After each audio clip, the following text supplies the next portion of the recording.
3 akan mempresentasikan hasil diskusi kami yang tentang marketing 4.0 bergerak dari tradisional ke digital. Kami di sini beranggota yaitu saya sendiri Alda Widyasari, Gia Koswara, Irma Ridwan, Febrianti Nembang, Novia Harmin, Alman Nur Nasir, dan Mekalani. Jadi pokok pembahasan yang akan kami bahas yaitu pengertian marketing 4.0, segmentasi dan penargetan ke konfirmasi komunitas pelanggan, pemosisian merek dan diferensiasi ke klarifikasi merek, dari menjual 4P ke 4C, proses layanan pelanggan dan kearahan pelanggan, dan memadukan pemasaran tradisional dan digital.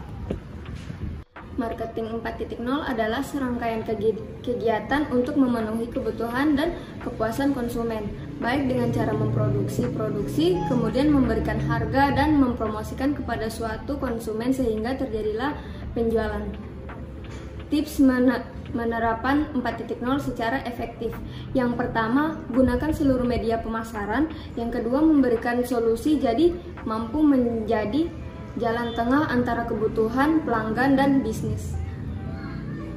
Akhirnya, marketing 4.0 mengungkit konektivitas mesin ke mesin dan kecerdasan buatan untuk meningkatkan produktivitas pemasaran sambil mengunggat konektivitas manusia ke manusia.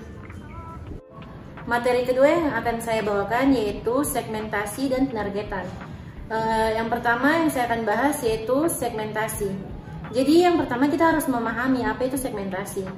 Jadi pengertian segmentasi adalah kegiatan membagi suatu pasar menjadi kelompok-kelompok pembeli yang berbeda di mana memiliki kebutuhan, karakteristik, dan perilaku yang berbeda yang mungkin membutuhkan produk atau bauran pemasaran yang berbeda.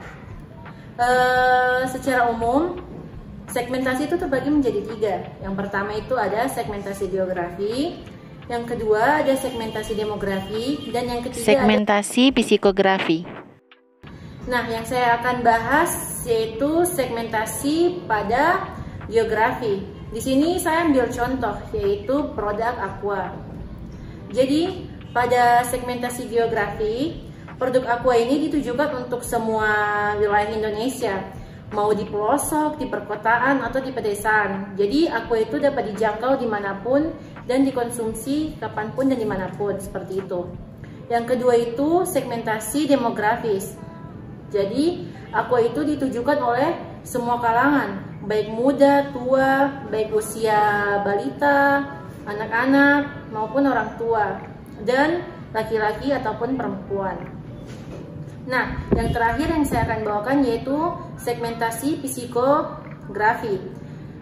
Segmentasi ini ditujukan untuk kalangan kelas sosial atau menengah, tapi tidak menutup kemungkinan kelas ke bawah juga dapat mengkonsumsi produk Aqua, karena seperti yang kita tahu produk Aqua hanya berharga 3.000 sampai 5.000. 3.000 untuk area Pulau Jawa dan 5.000 untuk luar Pulau Jawa. Jadi produk Aqua dapat dibeli baik kelas sosial menengah atau ke atas. Materi yang saya bawakan adalah penargetan.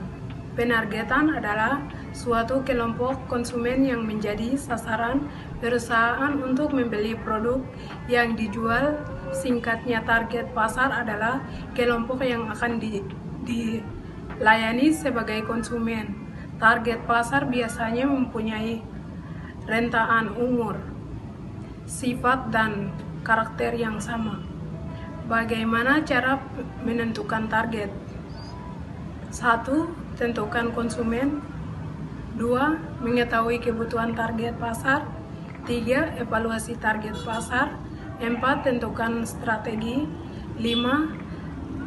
Terakhir, evaluasi respon pasar. Baik, di sini saya akan membahas tentang pemosisian merek dan diferensiasi klarifikasi merek. Dalam beberapa tahun terakhir, merek juga menjadi representasi dari keseluruhan pengalaman pelanggan yang dikirim perusahaan ke pelanggannya. Oleh karena itu, merek bisa berfungsi sebagai platform strategi perusahaan karena kegiatan manapun yang dilakukan perusahaan akan dikaitkan dengan mereknya. Konsep merek dikaitkan secara erat dengan pemosisian merek. Sejak 1980-an, pemosisian merek diakui sebagai cara untuk merebut hati pelanggan. Saat ini, mengkomunikasikan identitas merek secara konsisten dan pemosisian dengan cara berulang-ulang sebuah faktor kesuksesan sebuah perusahaan. Kunci dalam pemasaran tradisional mungkin sudah tidak cukup lagi, akan tetapi yang harus tetap konsisten adalah karakter merek dan kode, karakter atau alasan keberadaannya. Bayangkanlah hal seperti melakukan banyak adaptasi logo seperti logo Google, menambahkannya seperti Doodles, MTV, dan Google tetap solid tetapi fleksibel sebagai merek. Di sini saya mengambil pemosisian merek, contohnya pada produk merek Aqua. Posisi Aqua sebagai produk utama dalam bisnis air minum dalam kemasan. Misalnya, kita akan membeli air dalam kemasan dengan mengatakan beli Aqua 1, tetapi yang dikasih ke kita bukan Aqua. Kayak kita membeli Aqua, tapi yang dikasih tuh bukan Aqua, tapi produk Aqua itu sudah menjadi produk utama dalam pemasaran produk. Baik, di sini saya akan membawakan materi bauran pemasaran dari 4P ke komersialisasi 4C. Bauran pemasaran atau marketing mix ada 4, yaitu produk, price, place, promotion. Kumpulan ini atau keempat hal ini adalah kumpulan variabel yang dapat digunakan perusahaan untuk dapat menghasilkan respon pasar yang diinginkan. Contohnya, menginginkan penjualan yang sesuai dengan apa yang diharapkan oleh perusahaan. Produk di sini adalah apa yang ditawarkan oleh ditawarkan oleh perusahaan ke pasar untuk dimiliki, dikonsumsi, dan dipakai. Di sini bukan cuma barang saja, tapi juga di sini jasa. Perusahaan juga bisa menawarkan produk dalam bentuk jasa, ya, berwujud atau tidak berwujud. Yang kedua adalah price. Di sini price adalah takaran perbandingan antara pengorbanan dan manfaat yang diterima oleh penikmat atau pembeli produk tersebut. Penetapan harga jual pada suatu perusahaan sangat mempengaruhi aspek perusahaan. Kenapa demikian? Karena jika perusahaan satu memberikan harga yang lebih murah, itu akan memberikan dampak yang sangat besar untuk perusahaan yang lain. Contohnya, pada saat perusahaan satu menjual air mineral dengan harga yang 6.000 dan di perusahaan yang satu menjual dengan harga 5.000, maka yang akan lebih banyak terjual di perusahaan yang menjual dengan harga yang 5.000. Terus yang ketiga adalah place. Place di sini adalah tempat. Perusahaan juga harus mengetahui tempat mana yang strategis untuk menetapkan atau membuat toko-toko untuk produk tersebut. Harus strategis, lokasi ini untuk jual beli dan mudah untuk dikunjungi. Jangan sampai toko kita atau toko perusahaan ini berada di gunung. Orang akan berpikir panjang atau berpikir beberapa kali untuk naik ke sana karena perjalanan yang sangat jauh dan cukup menantang. Yang terakhir adalah promotion. Promotion adalah kegiatan memperkenalkan produk melalui media. Contohnya, mungkin memasang iklan di TV dan iklan baliho-baliho di jalan, itu termasuk di promotion. Untuk memperkenalkan kepada masyarakat atau konsumen bahwa kita memiliki produk yang baru atau produk yang lebih bermutu dari yang lain. Promotion ini adalah periklanan, penjualan barang, promosi penjualan, dan publikasi atau mempublikasikan barang kita. Dan saya akan lanjut ke 4C. Oke, tadi saya sudah menjelaskan tentang marketing mix 4P. Sekarang saya akan melanjutkan ke marketing mix 4C. 4C ini berfokus pada kepentingan pelanggan. Jadi dia lebih memperhatikan apa yang diperlukan dan apa yang lebih baik untuk pelanggannya. Mulai dari perusahaan kecil ke besar. Perusahaan-perusahaan ini harus memperhatikan kepentingan-kepentingan untuk pelanggan ini menjadi fokus utama untuk perusahaan tersebut. identifikasi, memahami apa yang dibutuhkan pelanggan atau sasaran, yang dilanjutkan dengan penawaran produk dan layanan khusus yang memiliki keuntungan bagi konsumen tersebut. Contohnya, saya akan memberi contoh. Di sini perusahaan lebih mengutamakan kepentingan pelanggannya. Mungkin mereka akan cari tahu dulu apa yang kurang pada produk mereka. Dari situ mereka bisa tahu atau mengembangkan produk mereka menjadi lebih baik dan menguntungkan konsumennya. Saya akan menjelaskan materi kelima, yaitu tentang dari proses layanan pelanggan ke pelayanan pelanggan. Pertama-tama saya akan menjelaskan apa itu pelanggan. Pelanggan ialah urat nadi kesuksesan dari usaha atau bisnis yang kita jalani. Tanpa adanya dukungan dari pelanggan, usaha atau bisnis yang kita jalani tidak akan tumbuh. Itulah sebabnya sebuah pelayanan pelanggan yang baik sangat penting. Sebelum membeli, pelanggan diberlakukan sebagai target. Sekali memutuskan untuk membeli, mereka dianggap sebagai raja.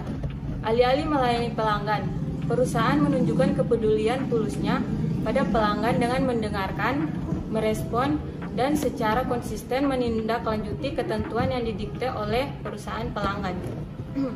Dalam layanan pelanggan tradisional, personel bertanggung jawab dalam melakukan peran dan proses.